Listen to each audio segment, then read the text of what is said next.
Maybe. All right, Mario.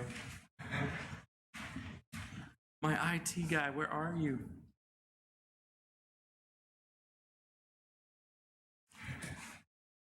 You got it?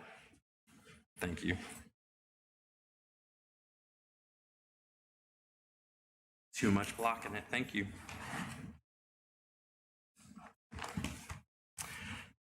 Thank you all for being here. So many of you coming all week, all night. Thank you. Thank you for being here. We've had guests, I believe, every single night, and that is fantastic. That speaks a lot about you and your love for the Lord and wanting to know things about faith from Hebrews 11. We have some guests that they're getting in on the best sermon yet, so it's the last one. I'll have some more to say towards the end, but just so grateful to be with you all this week. It's been such a joy, and it's gone so fast. Let's get into Hebrews 12. So open up your Bibles, go over to the book of Hebrews, and one of the things that I don't think we did on Sunday is we gave our introduction, as we gave our overview. We didn't necessarily spend a lot of time talking about the context of the book itself, where you have these Christians. They've become followers of Christ, and they're wrestling with whether following Jesus is worth it. And in their minds, if it's not worth it, then they're going to let go of Christianity, and they're going to go back to what they formerly knew. They're going to go back to Judaism.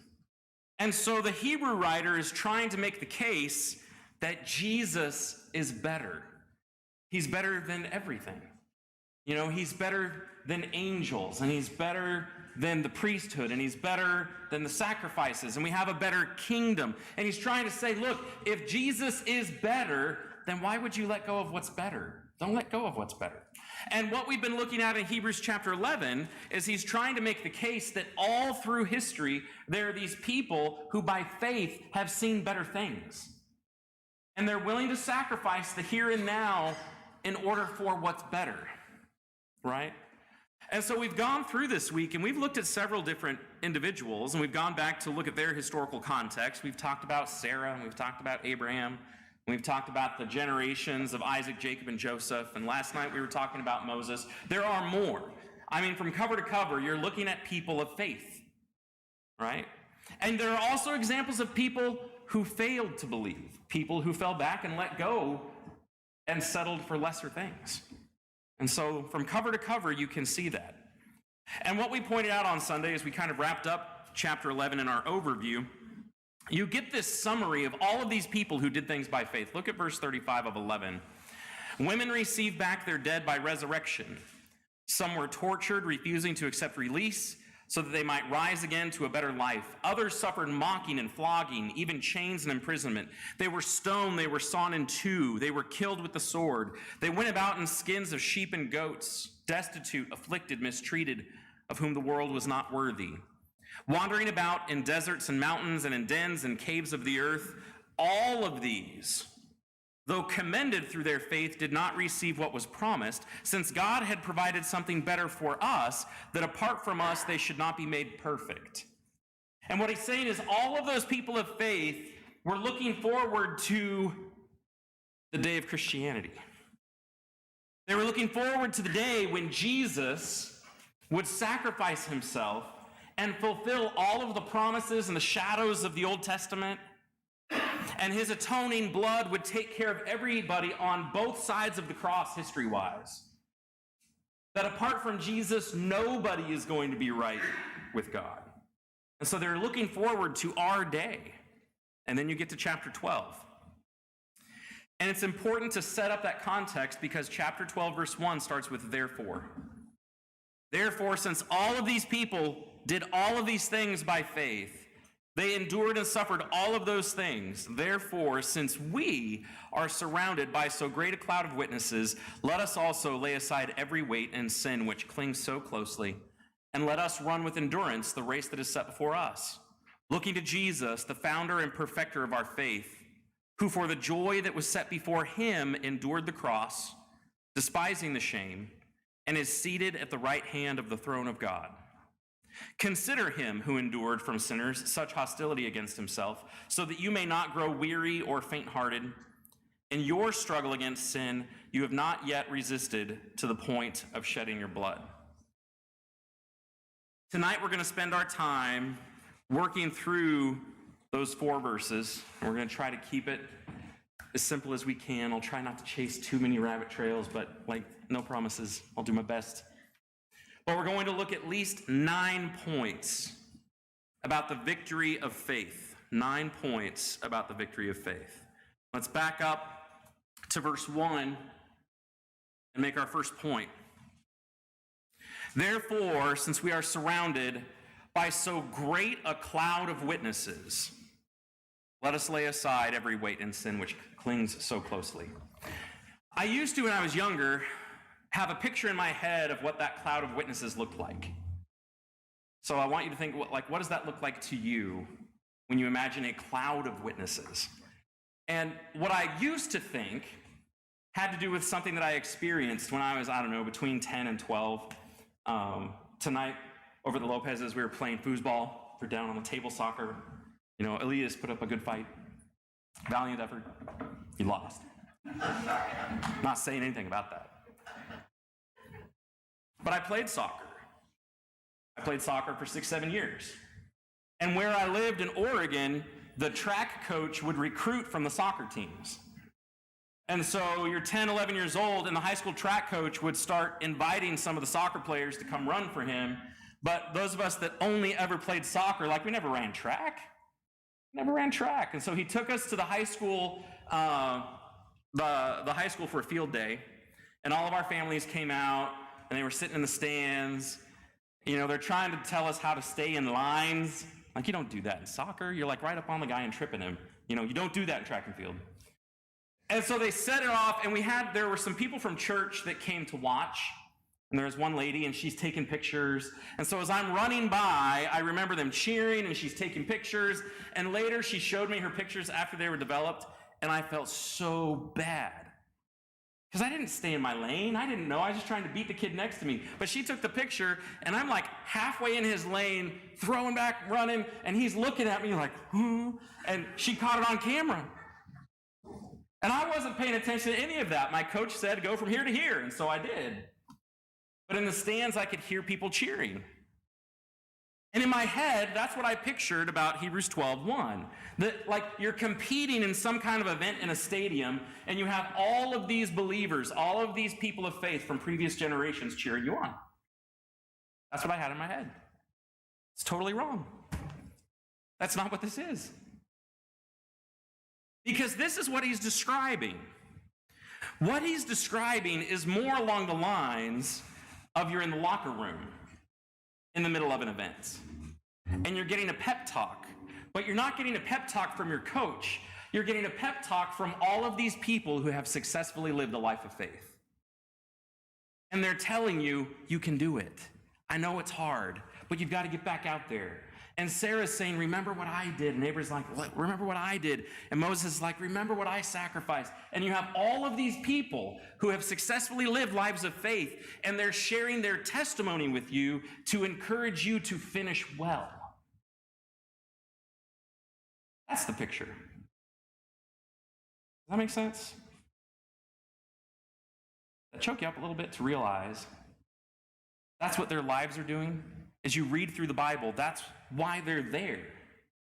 And so the first point from verse 1 is this: listen to the testimony of former believers. You're not alone, and you're not the first one to live this kind of life, and you're not going to be the last one to live this kind of life. You have these people who, by their loyalty and endurance and by their faith, they're bearing witness to the possibility that you can do it. Let me give you a couple of examples of this. One is in Acts chapter 22, the other is in Revelation chapter 2. In Acts 22:20, Paul is in a prayer, and what he says is, the blood of Stephen thy witness, which is significant because Stephen's dead. Paul watched him die. It happened back earlier in Acts. He was holding the coats of the people who did it. And what he's saying years later is that the faithful martyrdom of Stephen still speaks. That's powerful. That's what we're talking about. Or over in Revelation chapter 2 and verse 13, in the letter to the 7 churches, Jesus talks about Antipas, my witness, my faithful one who was killed among you. Antipas is dead. But the fact that he died for his faith continues to influence and speak to the possibility of a life of faith. And that's what the Hebrew writer is trying to get them to see. That you have these people that are speaking into the lives of those who are still in the middle of their race. I'll give you another example. Think about it like this. You all aren't going to know this story because you're not from Alabama. There were a group of friends in Alabama, middle-aged guys, that started to get into running. They started to get into doing distance running, half marathons, stuff like that. One of them was a preacher. And if you've never been south of the Tennessee state line, like khakis are their blue jeans. Formal, super formal. You're like, that's weird. Yeah, it's weird. This preacher and his buddies who were starting to run talked another buddy into trying it. He had never run a race. And so they got him ready the best they could. They got him ready. And the preacher was like, look, I'm not going to run this race. I've got other races set up. But I'm going to come race day, and I'm going to start at the starting line, and I'm going to pop along the course at several different intervals to encourage you and cheer you on. Like, I'm going to get to the water stations. And so he went to the first water station. He's cheering his buddy on. Got to the next water station. He's cheering his buddy on. And he got so far into the race, it was like over halfway, 2/3 of the way, and he's at the water station. He's sitting there, and he's sitting there, and he's sitting there. And his buddy doesn't show up. And finally, his buddy gets there, and he is spent. Like, he's hurting. He's running out of steam. He can tell he's laboring. And that preacher, in his khakis, jumped onto the street and ran alongside of him until he crossed the finish line, saying, you can do it. You can do it. I know you can do it. I've been training with you. I've watched you. Like, you're going to finish. The preacher wasn't in the race. He didn't get a medal. He didn't get any, like, none of the gift bags, none of that stuff. But he helped his buddy finish by whispering alongside of him, you can do it. Don't worry about the time. Just keep your feet moving. That's what these people are doing for us. That's what they're doing for us. They're jumping in when we get tired and when we doubt ourselves and when we're tempted to go back. And they're like, don't give up. You can do it. Finish like we finished. I think there's power in that. Go back to verse 1. Therefore, since we are surrounded by so great a cloud of witnesses, let us also lay aside every weight. We're going to stop right there. I know you know the rest. Let's make sure I've got my first point up there. Let us also lay aside every weight. You need to separate that phrase from the next phrase. The next phrase talks about the sin that clings so closely. That's not what he's talking about in the first phrase. In the first phrase, he's not talking about sin. What he's talking about is anything that distracts you from finishing. And it might not be sinful, but it's a distraction.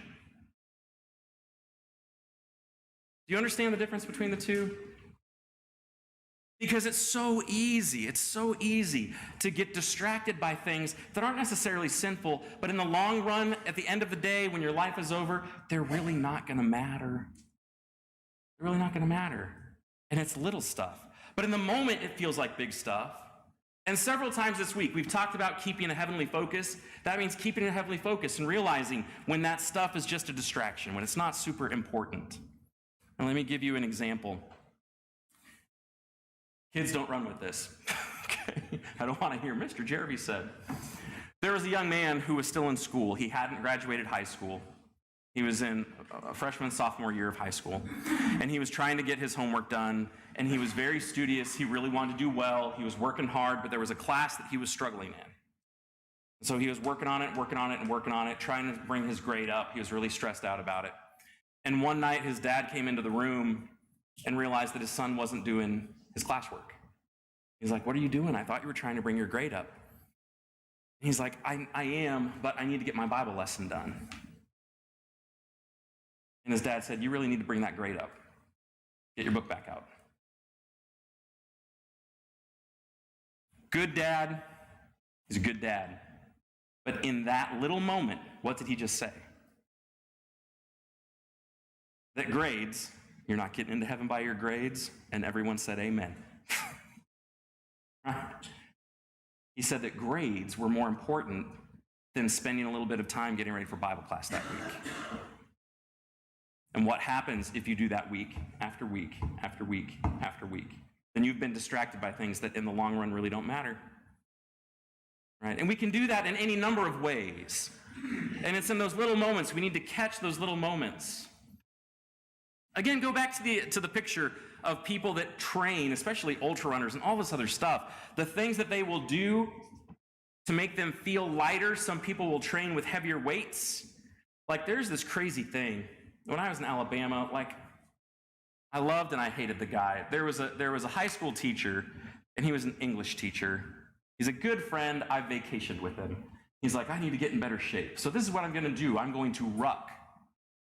You don't know what rucking is? You get this military grade backpack and you load it up with 10 to 30 pounds of weights and you go hiking in Alabama in July because you're insane.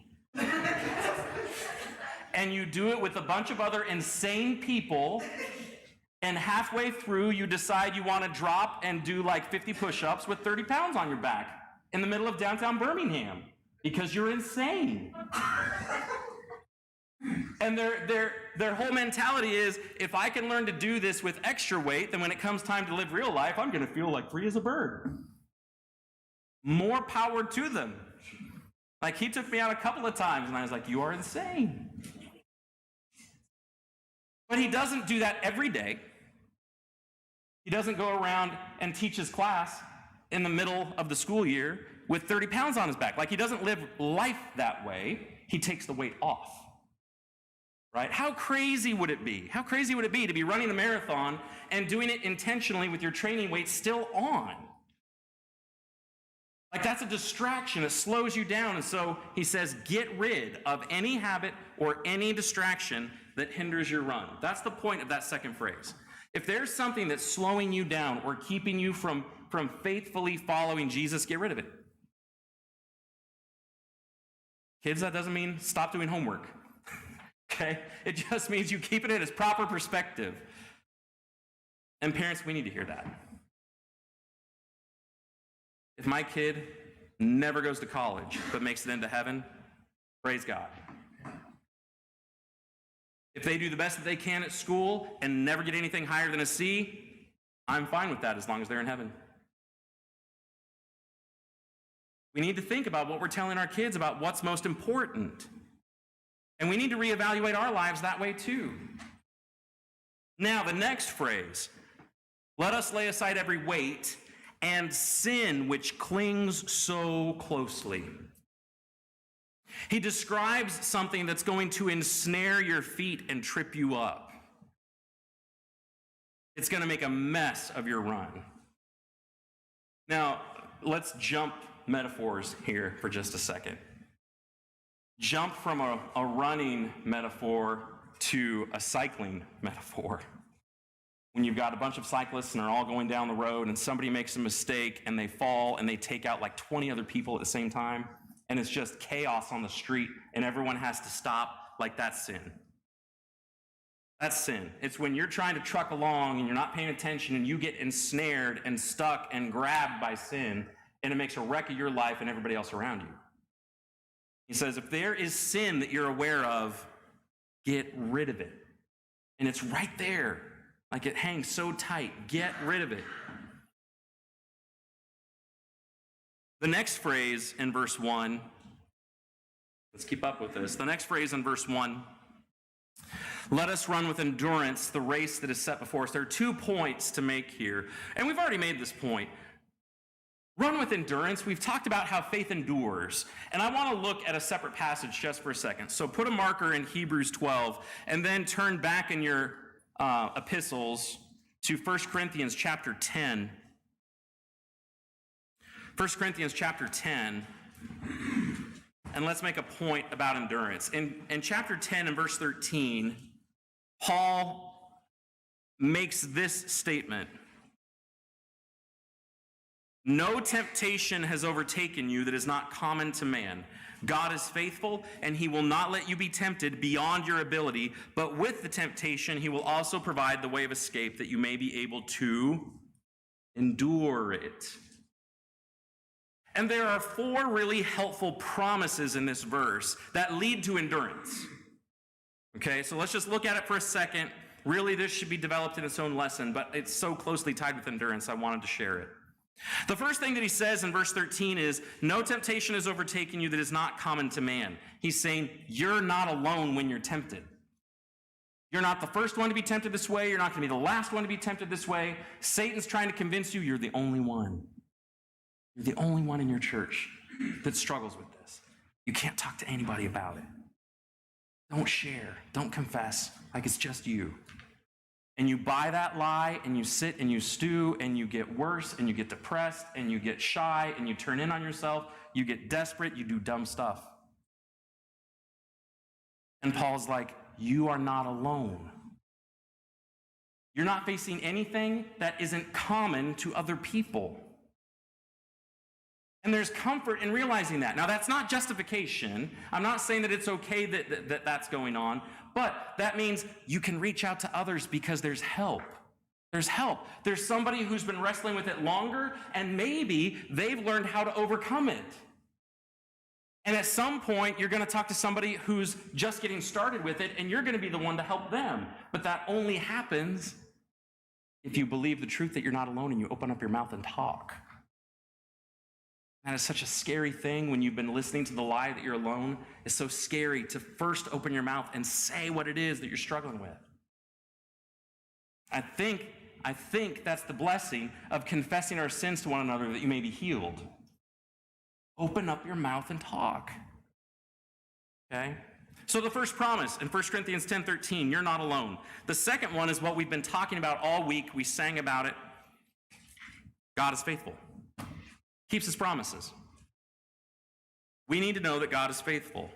Specifically in the next phrase, he will not let you be tempted beyond your ability. God is faithful. He will not let you be tempted beyond your ability. I've had people push back on this hard. None of you have yet, so I'm going to be preemptive. All right? I know the word is tempted. And I know there's an exception in here, right? Because people are like, I feel tempted beyond my ability. I get it. There are a couple of nuances to this, and so hang with me for just a second. So the first, it's temptation. Some people are like, I'm not facing a temptation, Jeremy. I'm facing a trial. 2 different things. But they're really linked. This word for tempted is the exact same word used in James 1 that says, count it all joy when you face various trials.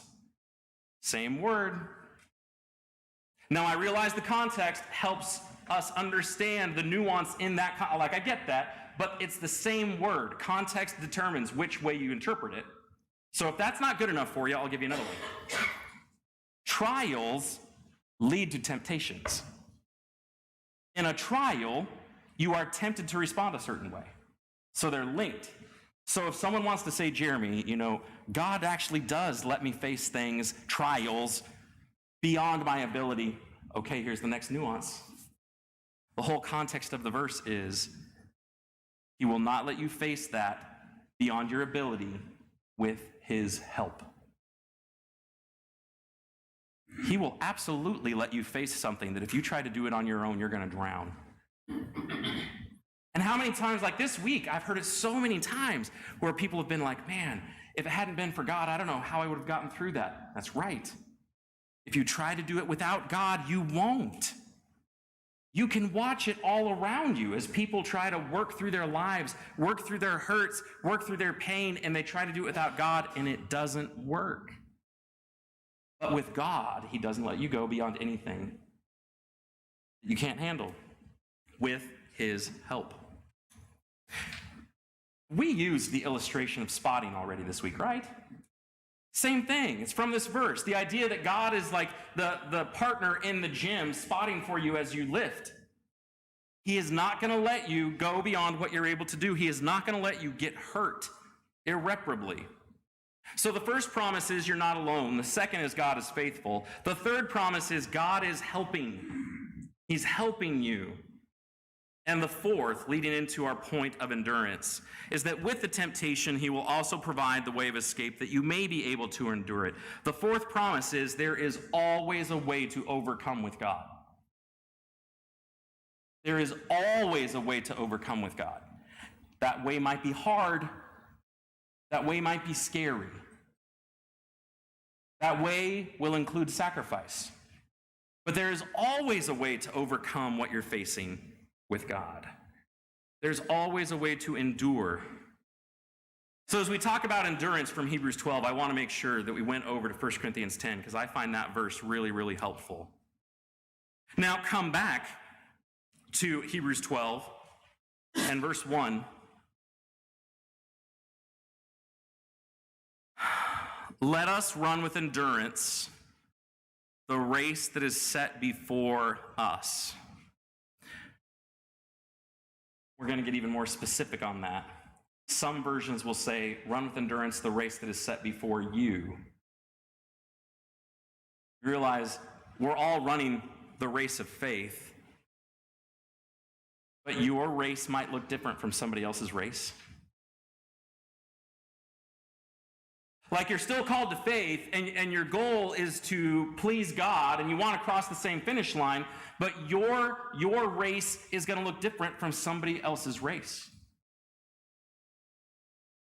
Kind of like the kid that I was running against, stay in your lane. His race is his race. Let him stay in his lane. Your race is your race. Stay in your lane.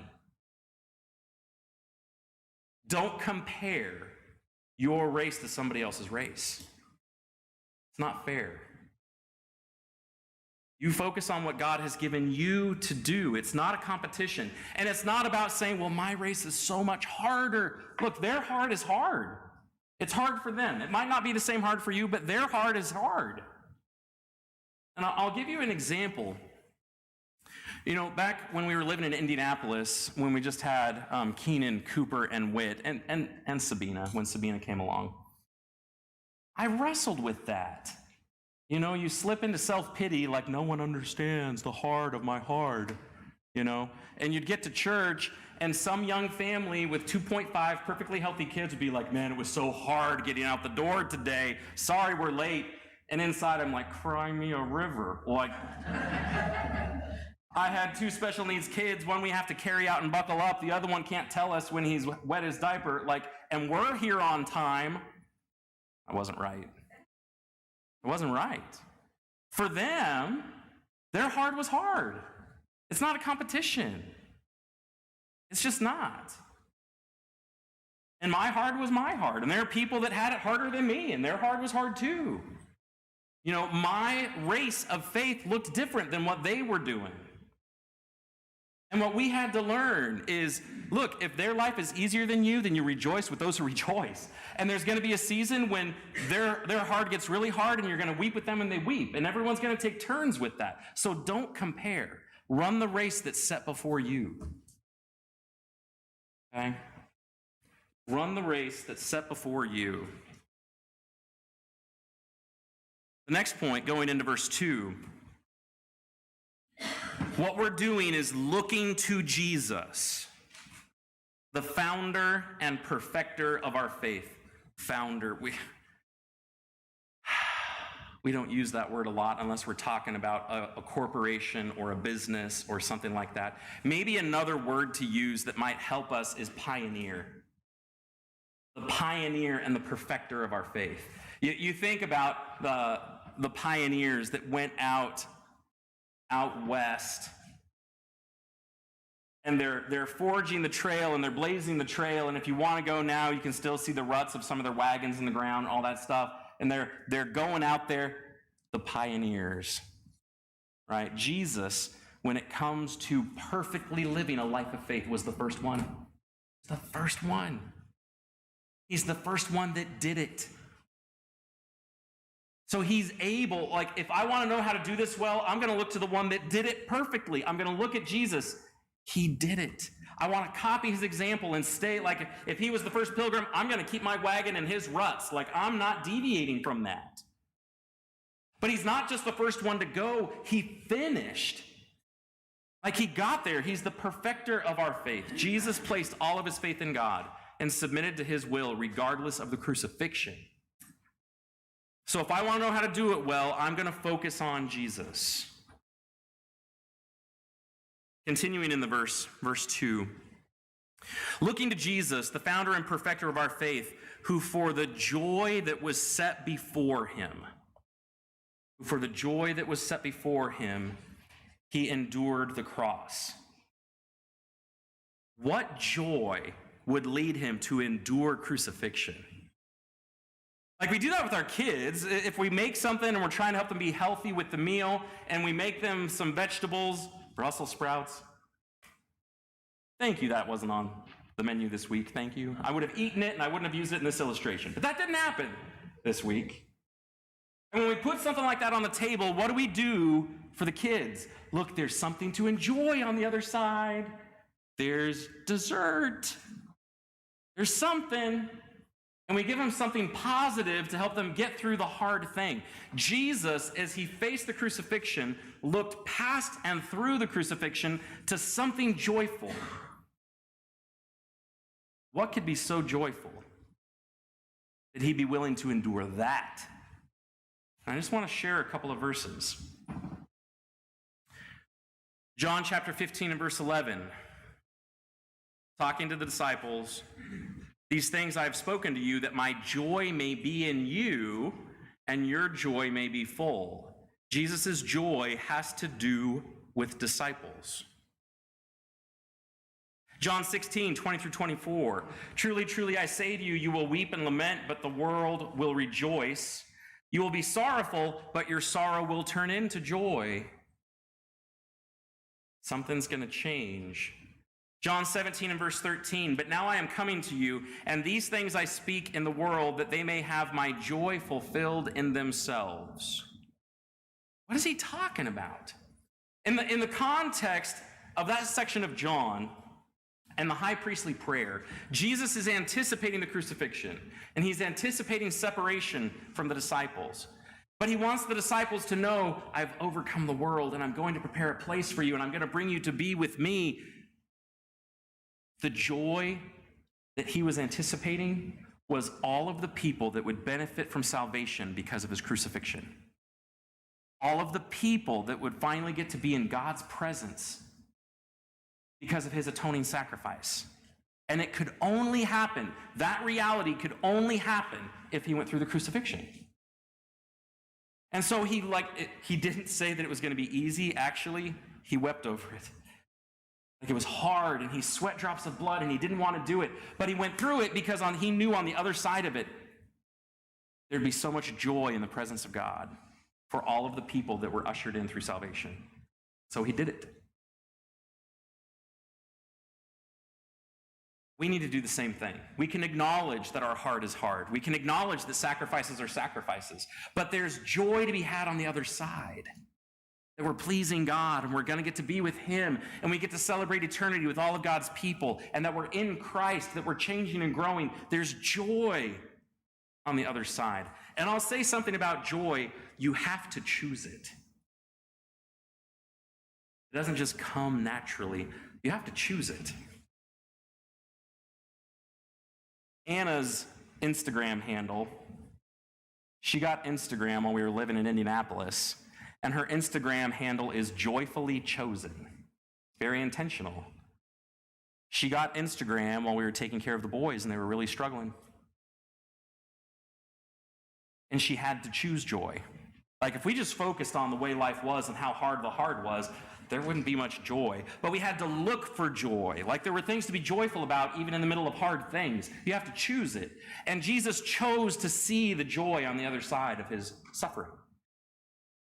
We want to do the same thing. Let me give you a really silly example. Okay? So this goes back to high school. We lived in Central Oregon, up in the mountains, the high desert.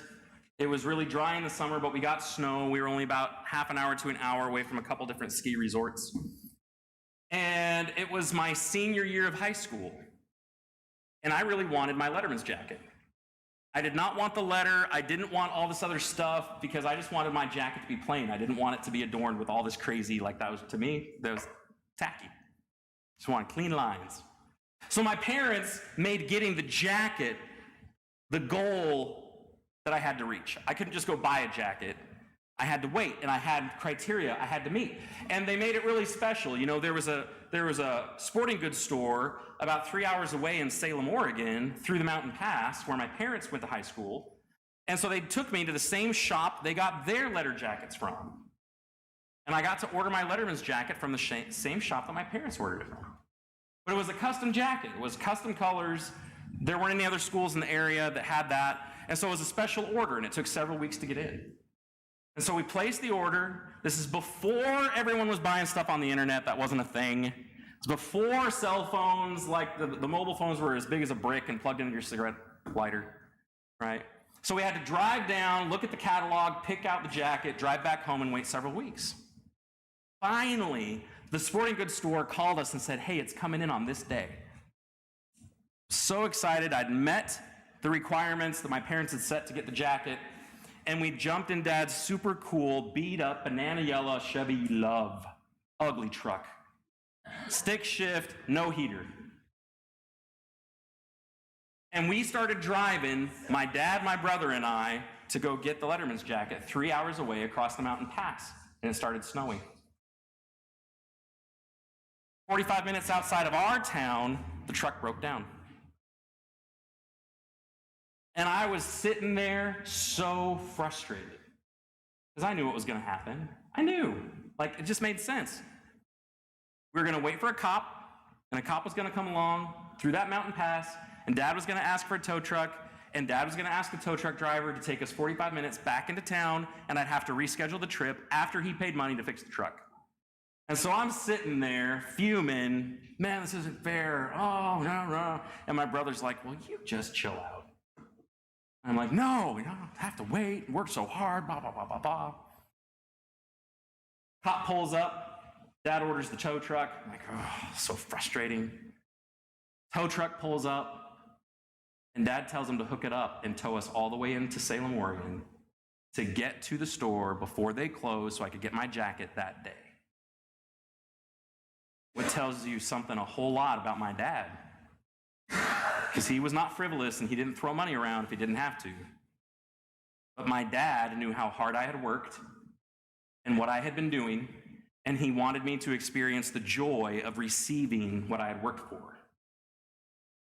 And he sacrificed even more to have that tow truck take me into town to get the jacket, which I really wasn't super grateful for until that moment, because I'd been grumbling about it.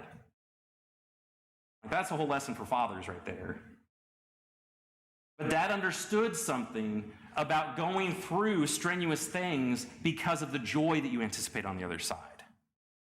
And there's a proverb that talks about how joy deferred makes the heart sick. Like if you do something anticipating joy, but it just never comes and never comes and never comes, then people will give up. Like there has to be a payout. But if God is faithful, there's going to be a payout. The joy is there. So we focus on Jesus, who for the joy that was set before him endured the cross.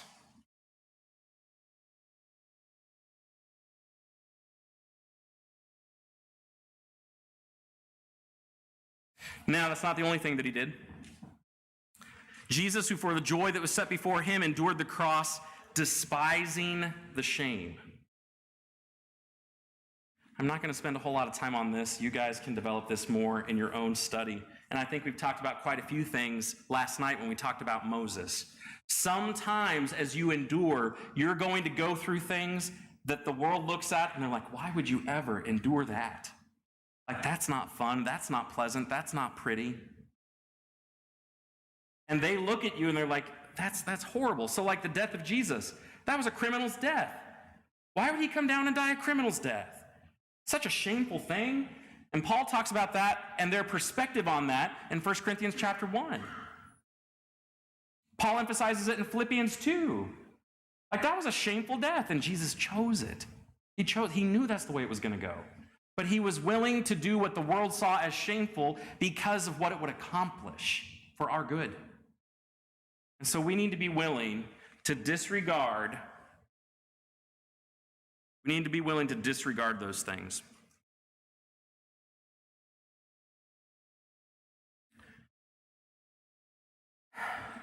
Let's keep reading. Verse 3 keeps going on about that. Consider him who endured from sinners such hostility against himself, so that you may not grow weary or faint-hearted. When you're struggling, you need to think about how Jesus struggled.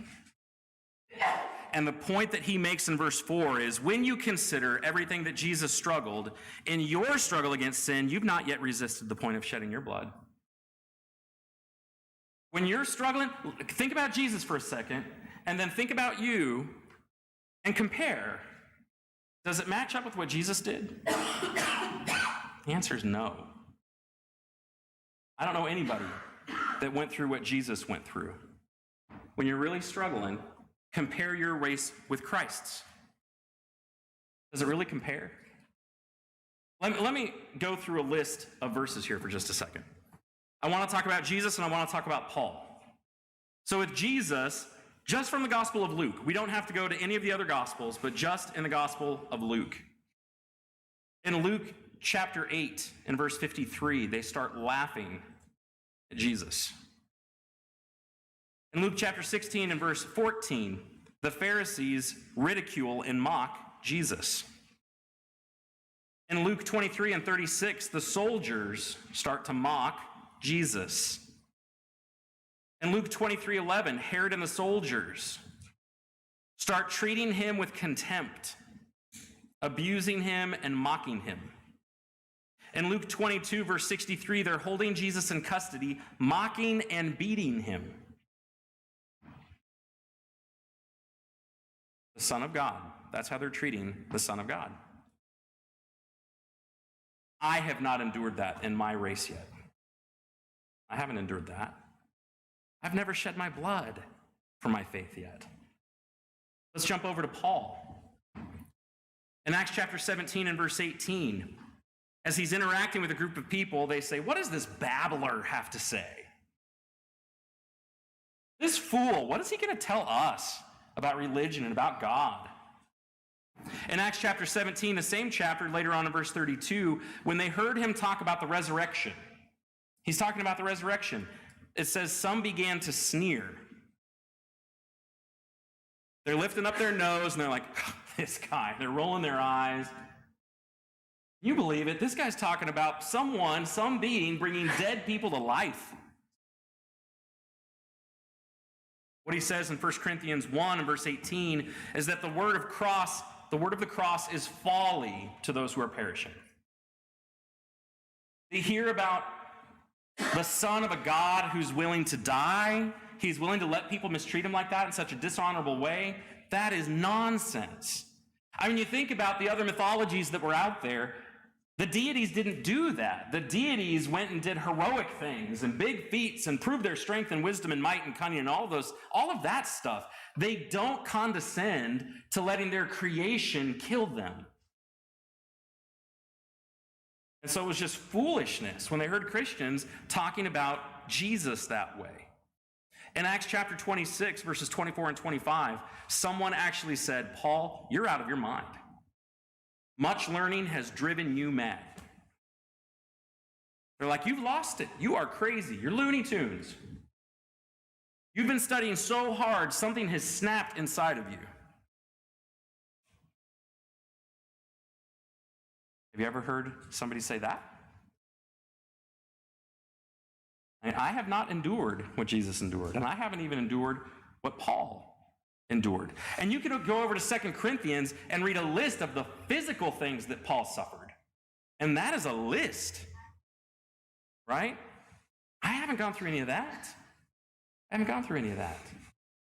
So it's not to say that your heart and my heart aren't hard. They're hard. But it could be harder. Truthfully, it might get harder. And even if it gets harder, it's still worth it. It is still worth it. Let me see if I can pull this up. It worked.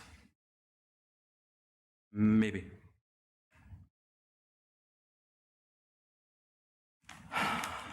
Chapter 12 and verse 1. Therefore, since we are surrounded by so great a cloud of witnesses, let us also lay aside every weight and sin which clings so closely, and let us run with endurance the race that is set before us, looking to Jesus, the founder and perfecter of our faith, who for the joy that was set before him endured the cross, despising the shame, and is seated at the right hand of the throne of God. This week, we have skimmed the surface of looking at some of that great cloud of witnesses. We've just heard the testimony of a couple of them. And I hope that their testimony has been encouraging to you yet. I hope that you hear them and you hear their lives, and it motivates you to keep going on your race. And spend more time and learn about the rest of the lives that we didn't spend time with. And then go back in your Bible and starting from the beginning, go through and look at all of the lives, both positive and negative examples, that teach us that living a life of faith is worth it. Because it's worth it. And when you need to, remind each other of that. Just like the guy who jumped into the race with the brother who was struggling, you may have opportunity to jump into somebody's race and come alongside them and whisper to them, just get across the finish line, just get across the finish line. It's worth it. I know it hurts. I know you're worn down. I know you're tired. Finish well. And there are going to be times where you need to hear that too. And you need to let your brothers and sisters know, I'm struggling, and let them know so they can jump in on your race and remind you that it's worth it and that it's possible. But it's only possible by faith. If there's someone here that hasn't even started their race yet, you can. You can place your faith in Christ as the Son of God who died to save you. And in faith, you can be baptized into Christ to start that life. And if you're a Christian that's been struggling along the way, I hope this week was an encouragement to you. And if you need prayers, say something. Say something. People can't jump in if they don't know. Right? Be prepared to encourage each other. Thank you for the opportunity to be with you this week. And if there's anybody that needs to respond,